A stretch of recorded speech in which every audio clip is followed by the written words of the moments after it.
Well, that ball game was very boring. It was very not entertaining to watch. And that just shows to go you with that lineup that was put out there by Gabe Kapler tonight. Even though the lineup sucked, he really had no choice to put that lineup out there because we do have a lot of guys that are banged up right now. Michael Franco still probably dealing with that groin issue. Gene Segura is still dealing with that ankle issue. He didn't play tonight. Jay Bruce, we just put him on the 10-day IL with that oblique issue, so we just brought up Nick Williams to replace his spot on the roster for the time being. Nick Williams got the start tonight in left field for Jay Bruce. And when you're having a bottom of the lineup of Brad Miller, Adam Hazley, Nick Williams, and Andrew Knapp, you're not going to score put many runs on the board. And that's exactly what happened tonight. We only luster out 2 hits in this ball game, and you're not going to score many runs when you only have 2 hits in a ball game. And a major theme from this ball game too is walks on both sides. The Phillies had, I think, 10 walks in total, and the Dodgers had at least 5 or 6 walks. And the Phillies do score their runs off of a walk, but you're not going to really score many runs when you're not hitting the baseball at all. And a lot of our lineup didn't really do much today because, yes, there was a rain delay in the factor at the start of the 3rd inning. The umpires decided to put the game under the tarp for a while because the weather was starting to get bad. You saw that gigantic dark cloud over Citizens Bank Park. And so the umpires decided to call it for the time being. And the rain delay was pouring, actually, because I didn't expect it to rain at all. But that's just what happens when you have weather like this. It's hot, muggy, humid. It can really rain at any point with this kind of weather. So they bring the tarp on. The rain starts pouring down. And the rain lasts for, I think, at least 2.5 hours. And the game doesn't get underway until around 10:30 or something like that, getting back into the 3rd inning. So we had Nick Pivetta on the mound for the first 2 innings. Didn't look good at all. So after a rain delay to that extent, you're not going to bring your starting pitchers back on the mound. So it's basically a bullpen game for both teams after the rain delay. We bring in J.D. Hammer. He looks fine for the inning and 2/3 that he pitched. He got a little bit into walk issues, but he managed to get out of the jams that he got into. We do bring in Garcia. No. And Nicasio. No. Alvarez looked fine. Austin Davis. No. Just when you're playing a bullpen game with the Philadelphia Phillies, I just don't think it's going to end well. And adding on with the bottom of the lineup, just not being strong. And just like I said, you're not going to score many runs when you have Andrew Knapp, Brad Miller, or Nick Williams in the bottom of the lineup. You're just not going to score much. And that's basically what happened in this ball game. So, first inning, Nick Pivetta gets into a bases loaded trouble. He walks the bases loaded, but does manage to get out of the first inning with only 1 run allowed, and that's off of an A.J. Pollock fly. And then in the top of the 6th inning, this is way after the rain delay, this is when Garcia is on the mound, and this is when Julio Urias, the Dodgers bullpen pitcher who's pitching for I think at least 2 innings at this point, he comes up for his second at bat with runners on in scoring position. He gets a single up the middle, and it scores 1 run, and it's 2-0 Dodgers at this point. You just can't make this up. The bullpen pitcher gets an RBI single, and that's just our luck at this point. What can I say? But then in the bottom of the 6th, the Phillies do manage to tie this ball game. They do get the bases loaded, and this is where our first hit comes in. Scott Kingery gets a hit before the bases are loaded, and that's our first hit of the ball game. And then we have Brad Miller up with the bases loaded after a Rhys Hoskins intentional walk. And they walk Brad Miller, and it makes it a 2-1 game. And then Adam Hazley comes up. He grounds up the middle. But there's no chance of getting a double play, so get the force out at first, and a run scores, and it's a 2-2 ball game at this point. And then we bring in Juan Nicasio for the 7th inning. Gets into trouble. Hasn't been good as of late either. What's really hasn't been good as of late is our bullpen, because it's our bullpen. What do you expect? So Nicasio comes in, allows a runner on. David Freese comes up the bat, opposite field home run, and makes it 4-2 Dodgers. Then we bring into the 8th inning Austin Davis. And Austin Davis has been recalled many times and sent down many times because every stint that he's up here just doesn't look good. So Justin Turner comes to bat when a runner on. Bomb into the left field stands, and it's a 6-2 Dodgers game. And then in the top of the 9th inning, they add on another run to make it 7-2. And that's the rest of the ball game from there. We do get one more pointless hit in the 9th inning, but from Adam Hazley. and that's only our second hit of the ball game. And yeah, boring ball game to watch. Absolutely boring, and like I said many times in this video, that bottom of the lineup is not going to help you much. It's not really going to help you much at all.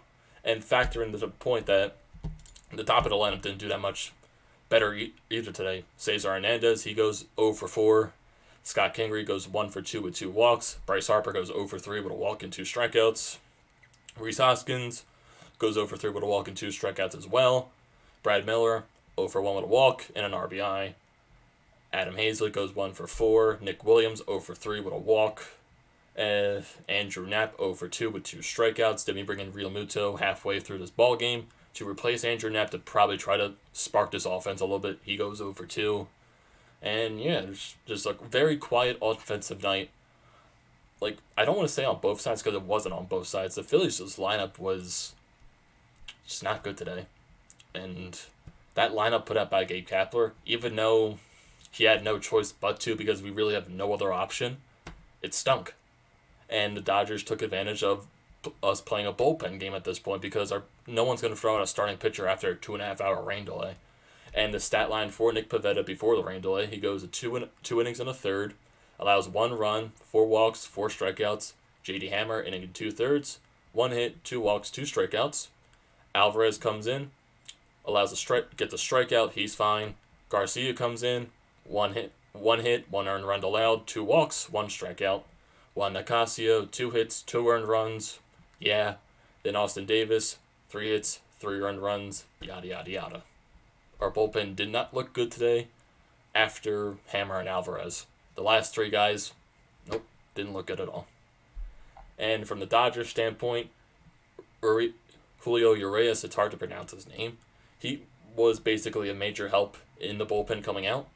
He goes 2 2/3 innings, allows 1 hit and 2 runs. Both were not earned because of a little bit of errors on the Dodgers standpoint because a lot of Phillies did get on base due to errors.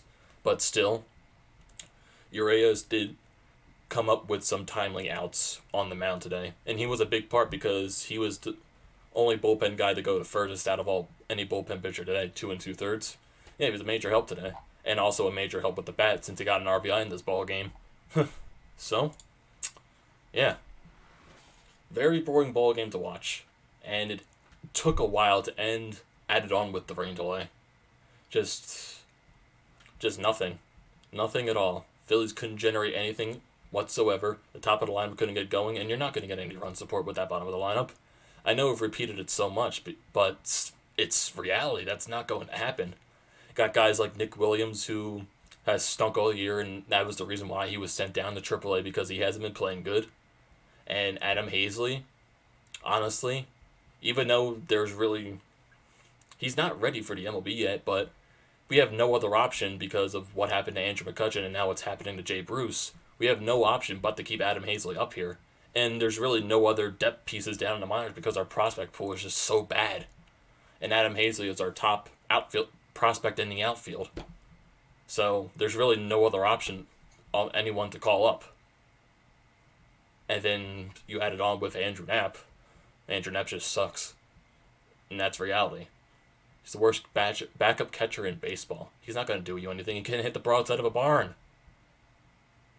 He literally goes up there every at bat. He swings for the fences and can't hit the ball whatsoever. You look at that one occasional hit. One occasional hit from Andrew Knapp, and that happens once every blue moon. And you're not, like I said, you're not going to get really much from Andrew Knapp. Brad Miller, he's a really good bench piece. He's been a really good pinch hitter for us, but even though he does come up clutch at some points, he's not your best. He's not going to help you that much throughout a ball game. I just have no words because this ball game was just boring at this point. There was nothing going on. There was nothing built off of last night's win. And it's like I said, from Gabe Kapler's standpoint, even though it was a terrible lineup put out there, he had really no other options because you got guys banged up like Jay Bruce, Michael Franco, and Gene Segura, and you have no other option to put out there. Roman Quinn is... Andrew Knapp. Yeah, I get he's putting Andrew Knapp in over JT Realmuto because he wants JT Realmuto in tomorrow's afternoon game. So you rest up JT Realmuto so he can play tomorrow. But then you have Adam Hazley, who's been getting a probably a couple more starts since coming back off the injury list. This is like his 6 games started, I think, this season. And it's just like I said earlier, Adam Hazley, I just don't think he's ready for the MLB yet. And he's been rushed up here just because of all the injuries that we had. And there's really no other option besides Adam Hazley. And Nick Williams has stunk all year, and that was the reason why he was down in AAA. And he's no other good option either. We just don't have an option on the bench at all to help guys who are injured. And that's reality. So, what are your guys' thoughts on this ball game? What are you guys' thoughts on a lackluster offense by the Phillies? What are you guys' thoughts on the lineup that Gabe Kapler put out there? What are you guys' thoughts on the injuries, actually, that are going on with this ball club right now? And also, other news, Matt Klentak and Andy McPhail, they've been extended, so they're going to be here longer. I think they're both extended to 3-year contracts. So, they're both going to be here for 3 more years. So, no, we're saying fire Klentak, even though hasn't been really that good with drafting. And with all the offseason moves that he made, he failed to address the pitching staff, so that's been one major problem with Klentak's tenure here. So, what are your thoughts on the extensions of Klentak and McPhail? So, don't forget to leave a comment, don't forget to drop a like, and don't forget to subscribe to the channel, boys, and I will see you in the next video.